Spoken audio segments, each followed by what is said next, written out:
Let's go to 16. Elijah B says, my dad thinks that the Lord's Supper should only be on Passover, because when Jesus said, do this in remembrance of me, he meant Passover.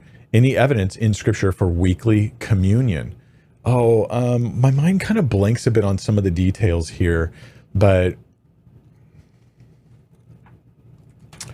so in Acts 2:42,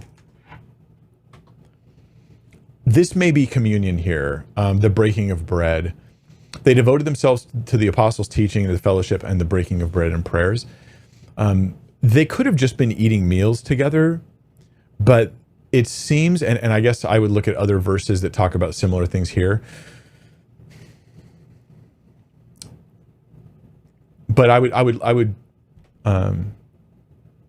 look at other verses that talk about breaking bread and try to compile some of that stuff together for you, which I don't have time to right off the top of my head here at the moment. There's other things as well. 1 Corinthians 11, we'll be in this actually pretty soon, this section here for the Women in Ministry study, once I'm ready for the next one on head covering.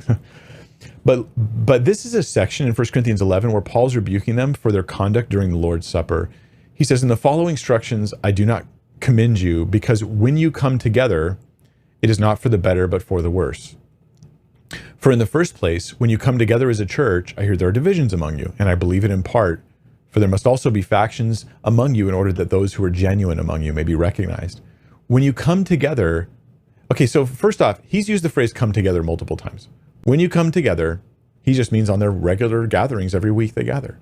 When you come together as a church, again, he means their regular weekly gatherings, 1 Corinthians 11, right?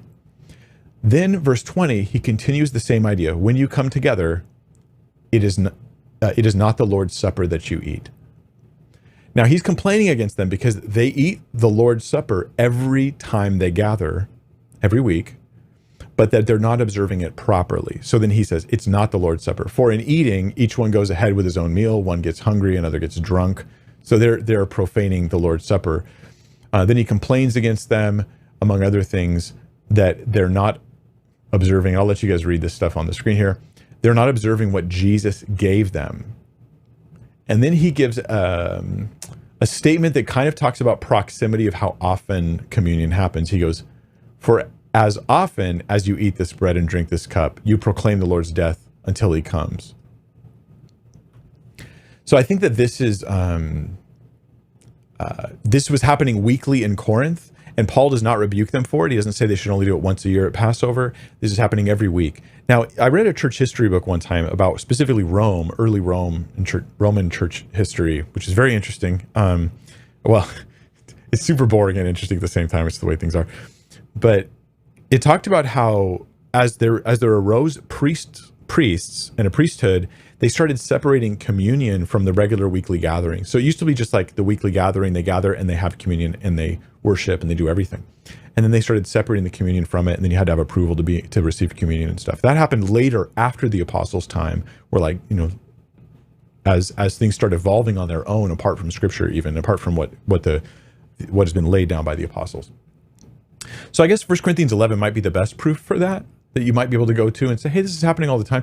Does that mean you have to do it every week? Not exactly. It does mean that in 1 Corinthians they were doing it every week. Some people do it once a year.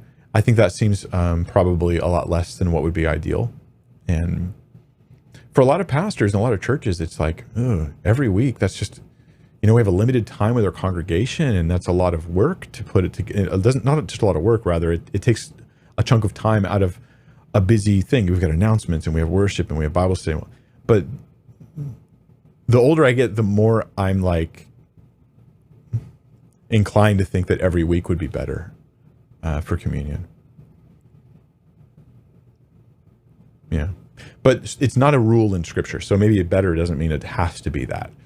But it should be done on a regular basis, or else we're not remembering the Lord on a regular basis, it seems.